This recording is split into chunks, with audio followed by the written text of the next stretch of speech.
Welcome to Coffee with Coach. I'm Steve Petty, and I have 3 goals for these videos: to help you become a better pastor and leader, to save you time and money, and to help educate, motivate, and energize you so you can motivate and energize your church. If you find these videos helpful, I hope you will subscribe to my channel. That'd be really nice. I'd like to know that you like them. And if you have questions or comments, you can always add them below, or you can email me at steve@revstevep.com. United Methodist Church is a denomination of small churches. Over 50% of our churches average less than 100 people in attendance on Sunday morning. In many areas, we have small churches that are unable to pay a full-time salary, being served by pastors who work 2 jobs in order to make their financial ends meet. These small churches can be difficult to lead. In eastern Pennsylvania, there are over 70 such churches with bivocational pastors. Today, I'm sharing a meeting I recently attended with some of these pastors over Zoom. I'll spare you the cats and collies intro. If you don't know what I'm talking about, you can find my videos about cat-sized churches and collie-sized churches in links at the end of this video. But, in brief, cats and collies are single-group organisms, single-group churches. Cats' average attendance is 0 to 35, and collies' average attendance is 35 to 100. And we talk a little bit about gardens. Gardens are multi-crop systems, averaging 100 to 175 in attendance. I apologize for the video quality. Some people haven't learned how to mute their microphones when they're on a Zoom call. And occasionally, the audio decouples from the video. But if you can ignore all that, it is an interesting series of conversations. I've edited for brevity. Denny Emrick convenes this group, and he introduces me, and then I start off by talking about cars. He also wants you to know, although he probably won't tell you, that he has a YouTube channel, and you'll be able to find this recording there as well as on our conference. We'll have it available to you in the conference. What he said is that really impresses me, because it's stuff that I see, is he likes to deal with practical stuff on all kinds of information and all kinds of situations that are important to us who serve Christ through the local church. So I've said enough. I'm going to let Steve do his thing. He's talking about cats and collies again tonight, but at a whole different level than we've seen before. Steve? Well, thank you, Denny. How many of you know how to drive a car? There, okay, that's pretty good. How many would feel comfortable driving a 1957 Chevy? How about a 75 Cadillac Coupe de Ville? Bug-eyed Sprite? How about a Shelby GT350? How about a Shelby Cobra? Okay, I got one for you. How about a 1980 Land Rover right-hand drive with bald tires, 2 missing shocks, driving down Mount Kenya on a clay road in a rainstorm with an elephant in front of you on the road? Anybody ever do that? Okay, well, that's a whole nother story. I can get to it another time. I'm not going to talk about that now. My point being, just because you know how to drive a car doesn't mean you know how to drive all kinds of cars. There's a variety of cars, and all of them have their different quirks, and all of them have different things about it. If you got a right-hand drive, you got to shift with your left hand. Manuals drive is different than automatics. Churches are no different. Churches have different tendencies and traits, and different sizes of churches react differently. So many of your bivocational pastors, well, you're all bivocational pastors, so I'm assuming that probably most of the churches you serve are going to be under 100 in average attendance. And if that's the case, then you're probably looking at leading cats or collies. Now, one of the things that really makes the difference in terms of being a successful pastor is you really must first understand the nature of your church. So I actually have 3 things. You have to understand yourself, you have to understand the nature of your church, and you have to adjust yourself to be the leader that your church needs. And that's difficult because most of the pastors I know think, well, I have leadership skills. I just need to use my natural God-given leadership skills to lead my church, and they'll be blessed by my leadership. Well, yes, but no. Different sized churches require that you actually adjust your leadership skills, adjust the way you lead the church, and lead it in an appropriate way for the size and the nature of the church. And the two really primary examples we're going to talk about today are cats and collies. This does come from a book by Lyle Schaller called Looking in the Mirror. This is a 1984 book. It's brilliant. I commend it to all of you. It's still in print. But Schaller really identifies different ways that we as pastors need to lead our churches. When your church begins to grow to the 100 worship attendance part, you will by nature begin to have more activities and more things going on in the church, and you will start to become a garden. And this is a critical point because a collie pastor will love the attention and the simplicity of the single cell organism. But if you really want to grow into that next area, get up to over 150 in average worship attendance, you have to shift your leadership skills from being that of one who's leading a collie church to a gardener. You have to consider that you've got a garden. A garden has a variety of crops. They get planted in different times of the season, and it takes a lot more attention to be a gardener than the owner of a collie. But if you do not change your leadership style to that of a gardener, your church that's a collie will shrink back down below 100 and become a very happy collie again, but it will not grow to the next phase, which is to be a garden. But the key is to understand the nature of the church and for you to give the appropriate leadership at that level of the church. I go back and talk. Denny mentioned my own career. I served downtown churches. I served big churches, small churches, country churches. I started a church. Each time I shifted to a new church, I had to sit down and look at what Schaller said about leading that size of a church. He has a variety of books on that. And I would read the middle-sized church, the large-sized church, and then I would manifest those leadership traits in my leadership of that church. When I had a large staff and multiple pastors on the staff, then that's an entirely different leadership than leading a cat or a collie. You have to be able to manifest that style and do it well and authentically, and that has to become your style as you lead the church if you want that church to grow and thrive and move on to the next level.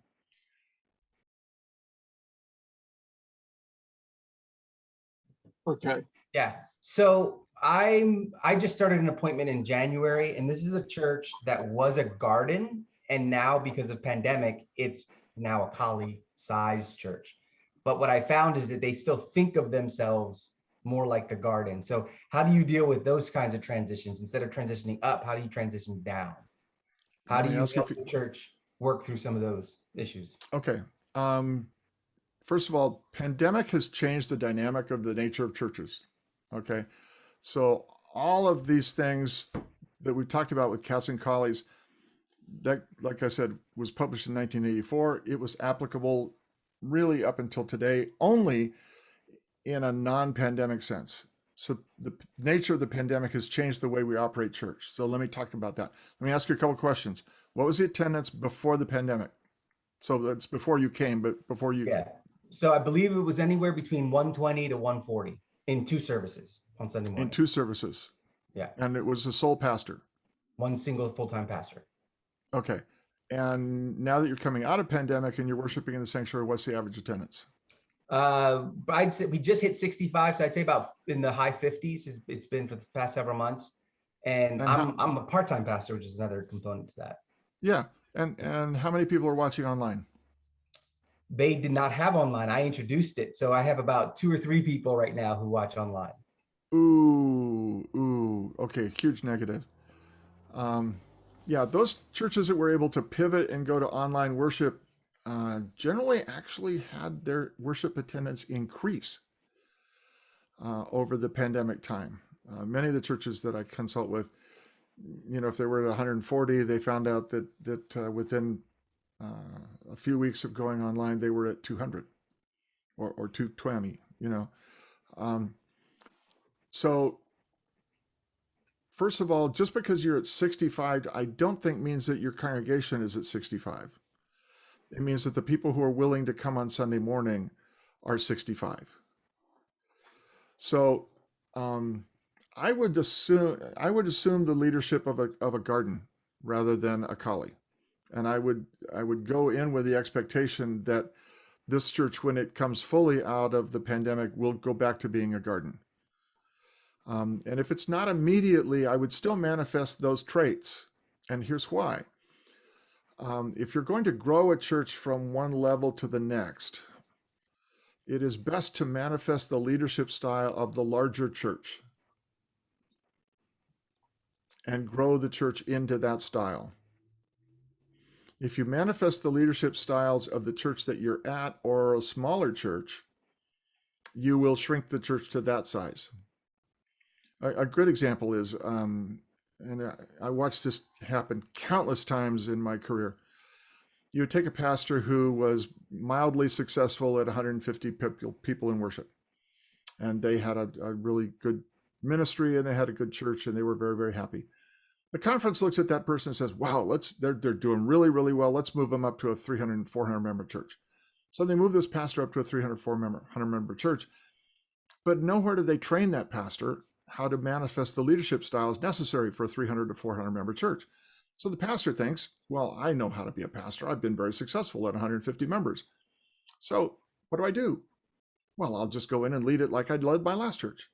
Well, that pastor will be able to take that church of 300 to 400 members and very successfully turn it into a 150 member church, which he will be happy leading, because that's what he knows how to lead. And so he or she will actually shrink that church to the leadership style that they are capable of leading. If you want to grow a church, go the opposite direction. Manifest the styles. Now, it means you have to know how to lead a collie, but also understand that you're going to grow it into a garden. So you're going to manifest some of those traits that you need to grow a garden. So I would assume that it's going to be a garden once it becomes healthy again. And I would manifest those things. How do you grow a collie from a cat, or can you? Oh, that's really, really hard.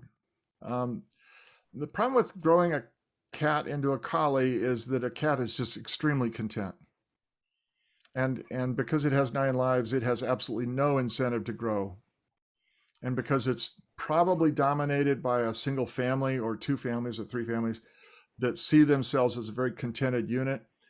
Now, if you go visit that church, they'll tell you, well, we're a very warm, loving church. We're very warm and loving. And they are indeed very warm and loving to all of their people because they love them and loving to the new people that walk in the door. Not so much, because they're outsiders, and they will probably greet them warmly, but then they won't tell them when the next potluck is.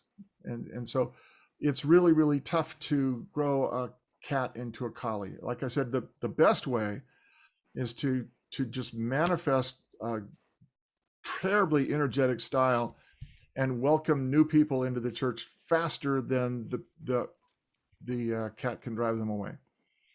And that takes a really charismatic, highly motivated, driven pastor that can attract people, meet people in town, attract them to church, just gonna get all kinds of people into church. And that church will grow as long as that pastor is there. And as soon as that pastor moves, you're going to go back to having a cat. And the conference never understands that. They think, oh, well, we can move anybody in there and they'll just be able to take over and run it now because it's a cool thing. Boy, unless you've got the charismatic energy of that pastor, that church is going to go back to being a cat really, really quick. Okay, Yeah. you're up. Yeah, Hi, I'm in a church that Dawn's familiar with, and it is definitely controlled by one family. There is a family that seems to be in charge. It's pretty much a cat. We are getting new people, and I really want the church to grow. I enjoy being in a community and talking to people, but how do you learn to change your mindset from being a pastor that is leading a cat to one that's leading the collie to finally getting into the garden? Are there books, or is there education we can get that'll help guide us to get there? I feel like I'm working on leading a collie. I'm trying to get to that point. Right now we're averaging about 35 on Sunday. Okay. Before COVID, we were averaging closer to 50. Okay. Except now I have 20 some online on Sunday. So we have that small increase there. I started online within 2 months after COVID kicked in. We're still doing a downsized version of that, and it works. And I find I get people not from in town. They're too far away to attend church, so I'm going to end up keeping my online because I do have people that are following the congregate, following the church. So Absolutely, and they will probably even contribute. yeah. The other thing is we started 3 devotions, Monday, Wednesday, Friday. We do devotions at 8 o'clock in order to keep, because of COVID, to keep the church involved during the week more when we didn't have time to get together for other things. We are back to having Bible study on Wednesday, which where I'll be tomorrow. Yeah, Steve, I won't be in the meeting tomorrow. So Bible study. So your church was about 50 before COVID. Yes. Okay, so that's a collie. Yeah. Okay, and it slipped down to less than that. But as I said to Derek, if you're 50 pre-COVID, I would say that that's predominantly the style that you should manifest. Yeah. If you have one family that's really dominant, the question is, are they dominant working with you or working against you? Originally, I felt they were against me. Uh-huh. Now they work aside of me. We work together. Excellent. And which is a good thing. I've also then been you have able, a collie. Yeah. So I would stick with the collie and try to grow it towards being a garden. Yeah. And that means that you have to fawn a lot more love on it. But that get the advantage of loving a collie. When you put the energy in, the collie loves you back. Yeah. I'm a dog guy. Right now we have 5 cats. I'm so sorry. No, but I love my cats. Well, there you go. They're all. I have cats that are very affectionate. So it's a little different. So you have cats that want to be a collie. Okay. Yeah. Before COVID set in, we had a couple new people interested in coming to church, and they were followers. We were growing slowly, even though we lost some through death. Now, in the last 4 months, I picked up 3 new people that will be joining the church. And I'm going to continue to try to meet new people. But I also want to continue to work in the community and get out. We do lunches and things like that where I get to meet people that are on the poorer side of the spectrum, because we offer those lunches 3 days a week for the people. And I've been actually one of those has now started to come on a regular basis, which is nice. There you go. Yeah. When you offer new Bible studies, do you offer an online component? I want to. I haven't gotten there yet. So Well, I'm actually thinking of doing a second Bible study online in addition to the in-person one on Wednesday at 10. Let me encourage you to do that. Since you know that you have people that live out of the community who are worshiping on the online component, offering, make a special invitation to them. Maybe send a special email or something to them and say, we're going to be doing this component. It's going to be online. And some of the people will be in town, but we're really encouraging people who are out of town, who have been watching us, to come and pick up on the Bible study classes. Steve, does the age of the collie be part of the variable? And especially if you have 2 collies, and let's say one of them is older or younger than the other collie, does that have an impact on how you should approach the situation? And that could be for cats too, I guess, but I'm thinking more collies. When you're talking about the age of the collie, do you mean the age of the institutional church or the age of the people who are in that particular collie? Mostly the people, but I think the DNA of the institutional church has variables too, like church mergers have had an impact. They do. So, yeah. But So most of the people, one of the things I encourage pastors to do when they first take a new appointment is to go to some repository of books, like their local seminary or annual conference, and actually go back through the entire history of that church through the annual conference journals. I served a church in California. It was established in 1876 as a temperance colony. That was the church was the whole town was established as a temperance colony, and the church was the heart of the WCTU in town. And even in 2010, when I went there, that was still part of the DNA of that church. You didn't talk about drinking wine or having beer at that church. That was not a sermon illustration you could make. So, that's a long-term DNA. But I never would have known it if I hadn't sat down and studied the nature of the church. So that's one thing, is to understand the historical context in which you're stepping into. The church may not even understand it themselves, but they may have just that's part of their DNA over time. If you have two collies, one is an older group of people and one is a younger group of people. I would still encourage you to find a third group. But the nature of those two groups, because they're not likely to eat at the same bowl, the older people are going to be resourced by different things. The younger people are going to be resourced by different things. They're probably fine as long as they understand that they're cooperating. If they start fighting over resources, if the finance committee starts saying, well, we're going to give these resources to one group and not the other, then that becomes a problem, and they begin to fight. But as long as you can get everybody cooperating and say, well, we did this for them, and now we're going to do this for this group, and keep everybody happy and well fed, that you can work with that. What you want to do is to get your church attendance up over the point of being 100, and have 3 or then maybe 4, and then begin to manifest the traits of being a gardener. And because a gardener is a much more multifaceted institution, the fact that you've got 2 collies in the midst of it isn't a problem, because there's so many other facets going on.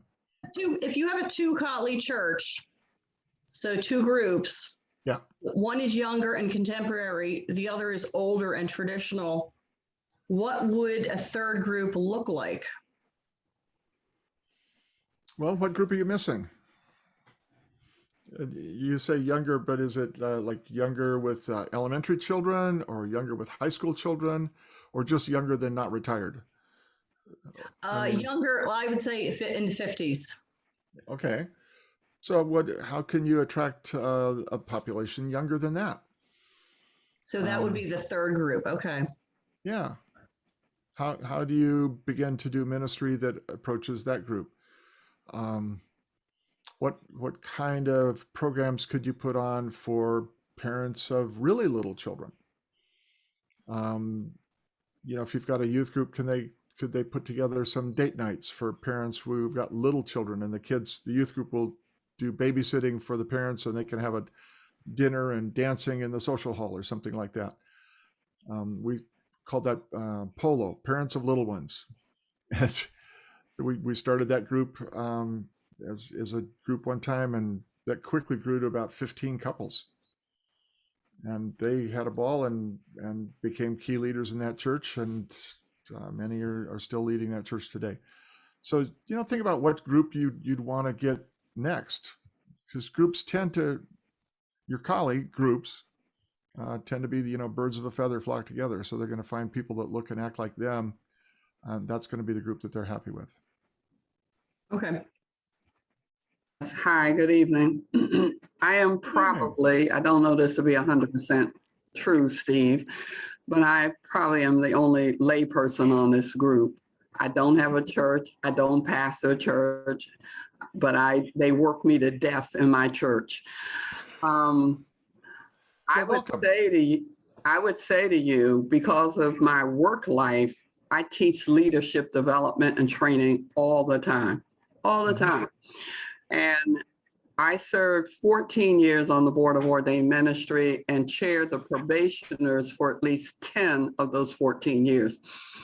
And I would say to you that I absolutely agree. I know the DS do the best that they can, but that is clearly a hole. in terms of developing leaders, how to develop leaders. A leader in an urban church is not the same as a leader in a town and country church. Leadership varies, it differs. When you start bringing more resources in the church, there are a lot of issues. And I personally have always felt that I wish the conferences or conference would do more with leadership development. And in my work, we try to place mentors with those that are in leadership, and especially if they're moving up in terms of the type of leadership that they're doing. So there are a number of things that from a lay person standpoint, like I said, I may be wrong. I don't know what other lay people are on here, but it is not in 2021. When I hear a pastor saying, I can't wait till we can go back to the way it was, it's never going back. Never, never. Mm-mm. And it's never going to be the same. It's never going to be the same. It's just not. So that's my little 2 cents here from a layperson. But I really, really wish there was more, not putting them in a position and then bringing somebody to help them or assist them. They need to be developed differently before they get into position, then continue the development while they're in the position. And mentorship, all of the literature talks about the value of mentorship. Mhm. And not somebody who checks in with you occasionally when they have a few moments. That's not what mentorship is about. Mm-mm. So that's my little 2 cents. I'm gonna take my little brown hand down. Lenore, thank you. You are right on. You are absolutely right on. Was interested in what Steve had to say. Of course, I wrote an article about him, so I did some research and actually saw what he shared, not only about the garden, but also the ranch, which was the next level up. I think he also had a mansion in there too. But boy, Lenora really hit the nail. Like I could see the real value of that, and I have this thing. This is a great context for bivocational pastors, because for any of you, I've got a nice, comfortable cat. They're very happy. I don't have one dominant family. There used to be, I think, but they went elsewhere. But they're very comfortable, and they don't ask too much of me. I don't ask too much of them. But after 3 years, I feel myself getting restless and wanting them to do more and wanting myself to do more. And the DS keeps saying, "No, you're doing enough." And I'm thinking, what is this feeling, and what do I do with it? And now we're about to come back into the church after I've really been pushing them, nudging them, not pushing them a little bit. And I keep saying, oh, we're going to do new stuff. We're going to get out in the community. Mm-hmm. So how do you lure it outside and then keep it safe and fed and everything? So I don't know. Well, Maybe there's some great discovery question. ahead of me in that regard. I have to watch out to not overtax myself and find myself leading when no one's following. And a bivocational pastor really does have to watch that. I'm quarter time. And, so those who say, oh, you're never quarter time, you never have time for, no, I really am about quarter time. And that's about all I can handle. So there you go. But you start asking more of them, then they'll start asking more of you. And so that makes me a little nervous. Sorry, that's not John, much. I'm with you. I'm with your DS, okay, who said, you're doing enough. You just kind of keep it up. You got a house cat. It's very content. It's happy. You're happy. I would keep doing that. Yeah. Okay, because as I said at the beginning, you get to the 4th or the 5th year, and then the cat can start to kind of think about moving a little bit further. Yeah. And so you got a couple more years to, just relax, just preach and then love them and pet them, and every now and then they'll smile and then they'll rub up against your leg or something. But in the 4th or 5th year, when you've been there for a while, and when we get out of this pandemic, you might say, well, maybe we would have good fun doing this thing over here. Yeah. Just a little bit out there in the community. What do you think? Would we have good fun doing that? And they'll go like, yeah, John, let's do that. Absolutely. Let's go do that. And you just do that thing and let it blossom, let it flourish. And then say, well, how about if we did this other thing over here? And we begin to just do that. And you'll find that people will gravitate to that, and they'll kind of love what your church is doing, and they'll find that they just love you, and you know, that 6th and 7th year will just be fabulous. And then you have to go like, okay, I'm now spending about 35 hours a week doing the church job, and it's like, what do I want to do next? Well, if it's But you'll be working, I'll be very- happy. I've You'll got be to, very contented, and they will be very contented, and it will work. well, I don't mean to overextend your metaphor, but you know, what would be nice if we find some other cats to play with, you know, and Sure. because that's what it's going to require, new blood. For Steve. Steve, thank you for your traveling a long distance from California to be with us tonight. I hope your trip home is not as lengthy as it was getting here. I don't have to wear a mask to walk down the stairs. I'm good. All righty. Well, we're just glad to have you here. It's been a real joy. It's been my pleasure. I hope you enjoyed that video. It was kind of interesting, and I had a lot of fun meeting with them and a lot of fun with several conversations afterwards. Next week's video will be about planting seeds, the optimistic pastor. Are you an optimistic pastor? You need to be. If you find these videos helpful, I do hope you'll subscribe to my channel. And if you have questions or comments, you can add them below or email me at steve@redstevep.com. And as I promised, here are the links to those other cat videos and collie videos. You can check those out and bring yourself up to speed on all of that. See you next week on Coffee with Coach.